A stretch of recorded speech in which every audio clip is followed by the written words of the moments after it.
Hey guys, welcome to another episode of Project Devo 722. And today we're talking about the first two weekends of Rally X. I did watch both of them, the one at Crandon and then the one at Eldora. I will say, racing was good.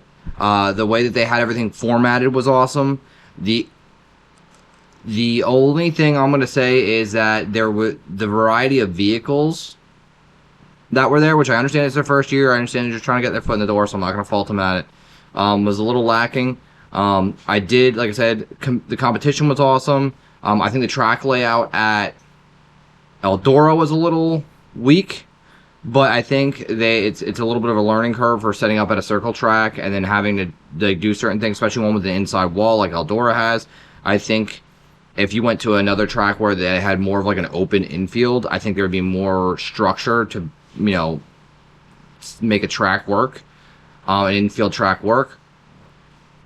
With that being said, going forward here, I think if Rally X wants to succeed, where GRC, American Rallycross, and Nitro Cross failed, I think one, they're gonna have to get into kind of like where Nitro Cross had its perfect idea of going to tracks where they were already pre-set up and they didn't have to worry about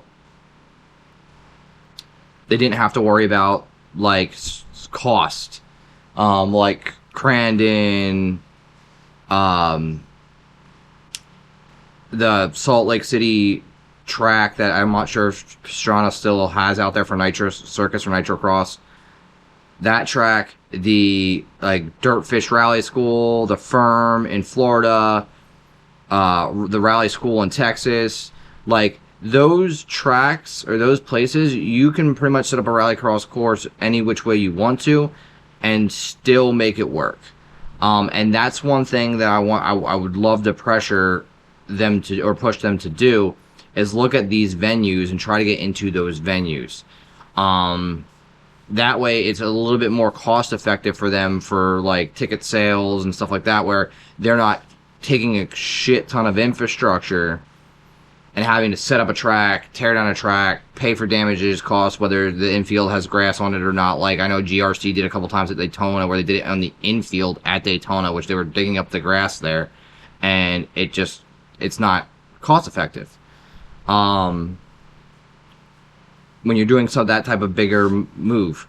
I would also love to see them get more manufacturers into the supercar. I understand the hypercars are where the hypercars are. But what I would love to see is bring Ford in, bring Subaru in, bring Honda in, let some of these other European manufacturers, Volkswagen, Citroen, like whoever Renault, like whoever wants to come over, hey, yo, you got a rallycross car? You run in it. Like make the class kind of even up so that way, like if you have guys that want to come over that run Rally X in Europe and they want to bring their car over, fine, bring it on over. If you have guys that are running, the World Rallycross, bring your car over. Like, make it so that you can fill in the gaps. Because with car manufacturers come enthusiasts, and that's what you want. That's what you want to build your sport. And I think with the combination of them bringing more manufacturers in, especially if you can get Subaru and Volkswagen and Honda on board, they have a very, very, very big cult following. Then you can take them, you bring those manufacturers in, and then you almost want to build a festival atmosphere around these things if you really want to push the envelope. Like, bring in aftermarket manufacturer or invite aftermarket manufacturers to come out and set up like displays or set up like booths, like vending booths on the concourses and stuff where they can sell their their bolt-ons and stuff like that at at a price or whatever. So like that way it's going to be occupying for tuner enthusiasts to come. And like areas I would target in the United States, I would mean anywhere in the damn Northeast pretty much, especially like Pennsylvania and like New York area. I would also be looking at targeting like Florida, like definitely like the Firm would be a track that I would definitely be looking at trying to get into to go racing. But like I said, competition was awesome. I will say that, like I said the track layout at Eldora was very, very minuscule in my thoughts. And then I would also say that if they really, really want to make a go at this next season, really try to get more manufacturers in and more manufacturer teams in, or teams in that have different vehicles, just to dig deep in the field and to, like I said, promote that bring those enthusiasts in to watch. That's what I would do if I was them. And like I said, try to target more locations where you're going to have easy setup, easy leave. Like any type of these trophy truck tracks you can get yourself onto, do it. Any of these certain, like these dirt circle ovals, get in, trying to get in, go in there.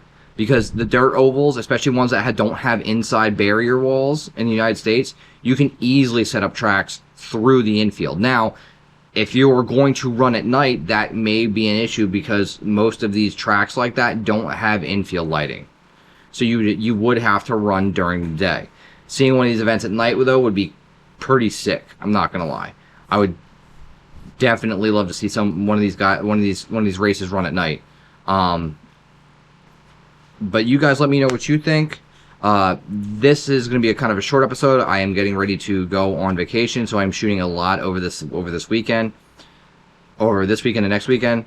So with that being said, the next big episode you're going to see is we're going to be doing Overtake easy to install parts, provided by our sponsor Overtake.com. Their link's going to be in the description. And that's going to be next Saturday's episode. As of next week, you guys are going to get a special vlog episode the following week if I can get everything edited, because that same weekend that the first Overtake install video airs, we are going to be going to STPR, the Susquehanna Performance Trail Rally, or Trail Performance Rally, up in Wellsboro, Pennsylvania, and I'm going to try to shoot the whole entire weekend for you guys and then post my experience up. And like I said to you guys before, I said rally is one of the best spectator sports you can go to because everything is free. Well, virtually everything is free. Your Airbnb is not free, so don't quote me on that. But spectating is virtually free. All right, guys. Like, follow, subscribe. Let me know what you guys think. Let me know if you think Rally X needs to expand into different manufacturers for their supercar class. Also, let me know if you think they're going to succeed in the United States. And we'll see you next week.